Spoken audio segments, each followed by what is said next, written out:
Muina Kwaba at the Bank Assertive Native for Yanani in Concoshe, the voter region of Ghana, Native for. Some 2 weeks ago, Yana Sudan in Concoshe, the whole constituency, former MP, Honorable John Peter Amewu, and Native for NDC food soldiers at the core ever pay for your ransack, Kinema or Honum, Native for a man of this our power common. Na anya sem ketwana esa Sudan ni konkoshe the North Tongu constituency Honorable Okudzeto Ablakwa asoye na etifo NDC food soldiers from the voter region of Ghana bifi Ashanti region bifi Eastern region ene de akeka ho akọ ni ministry honum say akabe anko some ne Honorable ekasa kakra na etifo makoma etomoyem. Na sa NDC food soldiers ko ministry hospital person ko shia Honorable Okudzeto Ablakwa apena itiwa pe mu se we pie fini dem mo etifo okwa akura ne kem na watia engine so se Chrysler say Rolls-Royce we tia so na ba pe eko na etifo mu bisa ntina ka ba ko mu ne so mu na mu atro mu nya emboa pa so Honorable Okudzeto Ablakwa etieti mu ka trom sitina ka ba yanka omo person ne kasa dem konko buki appointment and senator from Ababontin wom eba bekasa na ti wom sentin ade a Honorable Okudzeto Ablakwa no mo antia se kakra ebi se bibia atwam His Excellency Nana Danko Akufo-Addo ene ti fo odane oni kohwe the Jubilee House omdo to Abontin ti be so hu na ade se otua ade se obukia appointment se sentu tues kan se na be hu ono na se ne officials no Honorable Okudzeto Ablakwa allegations listening to no they are very humble people. No mo ya Ghana forcer now Ghana for the mo da makoma so papa now they really value Ghanaians now dey person shama you don't need to book any appointment biana Honorable Okudzeto Ablakwa ka sense we fair the chom na see am ne mo ka say dey ade o abeye minister ne MP awie no e send dey o ka che NDC food soldiers ni for the city no person hu na this o book appointment. Now, NDC food soldiers need to be so this is what politicians can do to you. Now, te watch video na report na film kakra. Now, te almost also share to say because of copyright intina. He has formed arguably one of the biggest or largest governments in the history of our country as it relates to the cost on the national exchequer. Why do I say this? Take for example. The president has appointed Dr. Valerie Sawyer as senior presidential advisor in charge of government affairs. Her rank is a cabinet minister who doubles as a member of parliament. So her salary, her emolument, conditions of service, everything to do with her office is at the same rank as a cabinet minister who doubles as a member of parliament. The speaker is appointed a presidential advisor on economy. Appointed presidential advisor for 24-hour economy, presidential advisor in special aid to the president, presidential advisor on national anti-corruption program, presidential advisor on diaspora affairs. He goes on to appoint presidential advisor, presidential staffer, and special aid to the vice president, presidential staffer for Black Star Experience, and then presidential staffer for diaspora affairs. Then he goes ahead to appoint 5 policy advisors to the vice president. The speaker, he tells the country that he's appointed a minister in charge of agribusiness, and yet he's appointed director at the presidency in charge of agriculture and agribusiness. My good friend Peter Buama Otukono. The speaker, he says he will not appoint deputy regional ministers, and he appoints 16 presidential staffers in charge of the 16 regions of our country. Mr. Speaker, I want to submit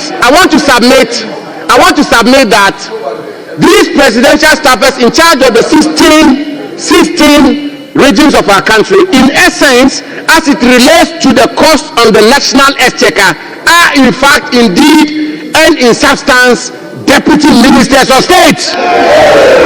Mr. Speaker, he then appoints, listen carefully please.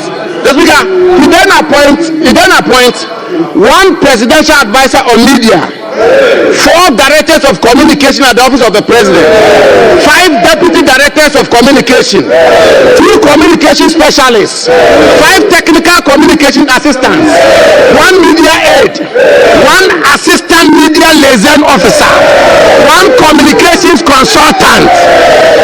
Mr. Speaker, I've done the mathematics and I want to submit.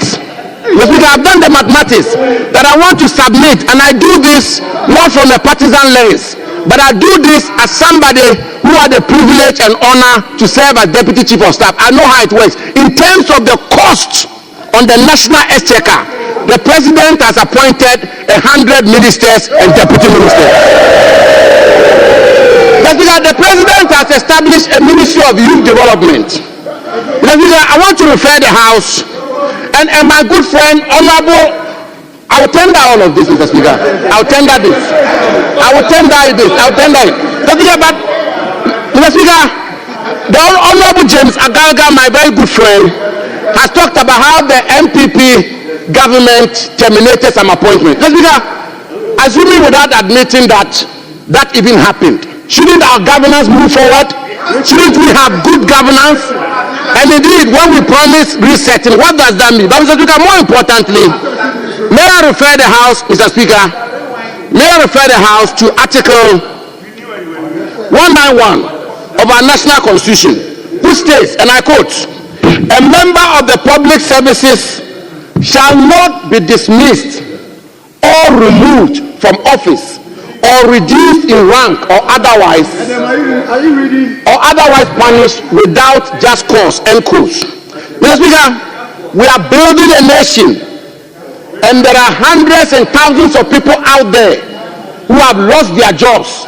I think our friends from the other side, the Honorable James Agaga, should join us to appeal to the President, just as he took an oath, Mr. Speaker, on the second schedule of our national constitution, where he said, and I quote, "to protect and defend the Constitution of the Republic of Ghana," end quote. Article 191 is a provision of the Constitution of Ghana, and the President is enjoined to indeed defend and protect this provision of the Constitution. So, Speaker, the President, in the same schedule, swore an oath to do justice to all manner of persons.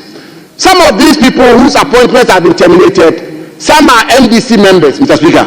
Some are MPP members. Some are non-partisan. Some don't even know what happens in politics. And yet, a president who says he'll be father for all has terminated the appointment. When President Mahama was leaving office, Mr. Speaker, he appointed Mr. Joseph Whittal as the commissioner for ßrèak. He appointed Joseph Nkrumah as chairman of NCCE. On 23rd December 2016, he appointed Daniel Domevino as Auditor General. It is not Abuja. It is not the minority. It's not a minority, Mr. Speaker, who is giving the president names. No, Mr. Speaker, when you go out there on the streets, it's the Ghanaian youth who are talking about that. That the president promised to create jobs, and yet he's come and the talk on the street is that Mahama Bako terminations. And that is why they have named him. We haven't named him. The minority hasn't named him. They have named him Terminator number 1. And therefore, Mr. Speaker, we call on the President to rise up to the occasion, to jettison the promises, and Mr. Speaker, and honor his commitments of providing youth for the Ghanaian people. What we heard on 27th was a message of lamentations and not a State of the Nation address. Mr. Speaker, thank you for the attention. Honorable members.